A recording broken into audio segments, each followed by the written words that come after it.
Boom, we are alive, ladies and gentlemen. I wanted to drop in. I was just going over some thoughts this morning. Number one, I was kind of laughing to myself that, you know, if they do, which they will, they're going to try to bring in a central bank digital currency. But I bet you it's going to get hacked. Like, I've seen these guys operate. They're always the ones whose emails get leaked or whose intelligence agencies can't keep their data under wraps. So on the plus side, it's very likely that the central bank digital currency technology will be crap in comparison with the amazing tech we have in the crypto sector.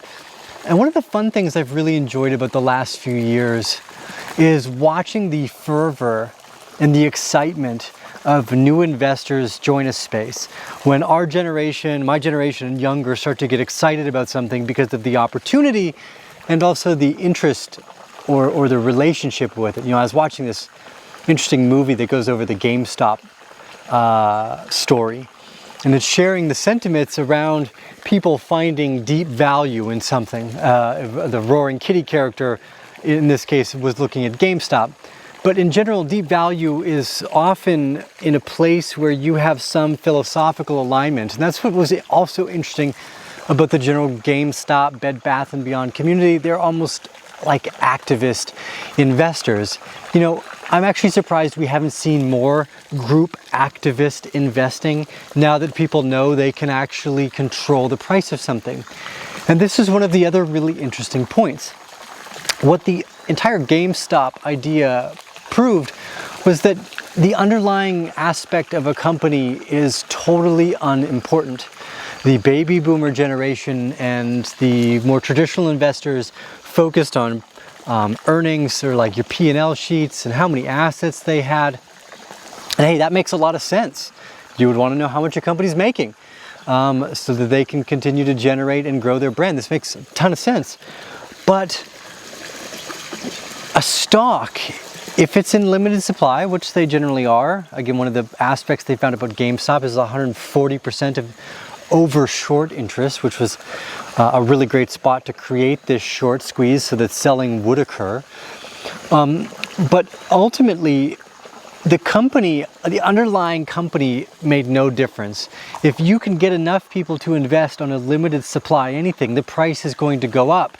Had Robinhood not changed that, because you have to also remember that Robinhood at one point just disabled the buy button.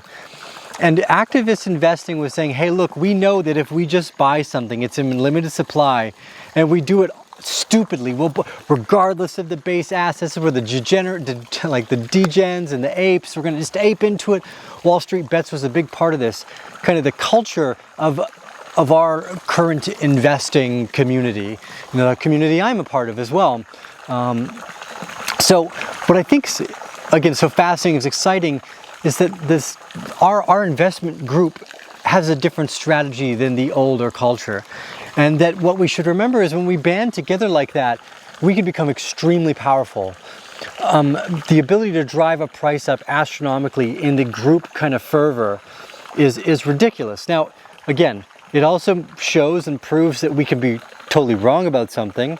The underlying fundamentals were totally unimportant, which is clear, right? We don't always need to be right, we just all need to agree. And if we all agree, well, that's what's right, at least to us, even though we're wrong. So that's another fun part. But I think for the first time, a lot of people realized, A, how the markets worked, and B, how they generally were used against the average participant, or what's called the retail investor. You know, Bitcoin and crypto, the sector that's growing, this decentralized financial kind of building blocks that we've seen come together over the last few years, I think it's inspired a lot more people who were never really interested in money to be interested in investing and asking themselves questions like, what is wealth? So I just wanted to point it out that, well, first off, round of applause to all the meme investors out there, the people that use Twitter, that play around with NFTs, that are buying cryptocurrencies or buy meme stocks, that are playing in Reddit and Wall Street Bets, because you're part of the culture that I respect and admire for their willingness to adventure into places. Even if they fail and they get things wrong, you know, the retail investor is never really educated about their financial future and their financial success.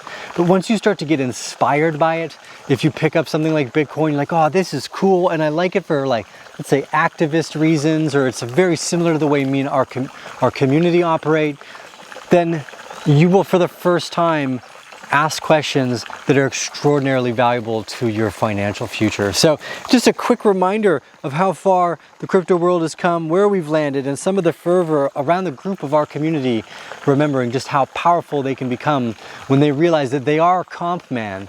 And if there's something they're interested in and they focus on it and work on it together, they can defy gravity. Anyways, Tea with the Arcane Bear.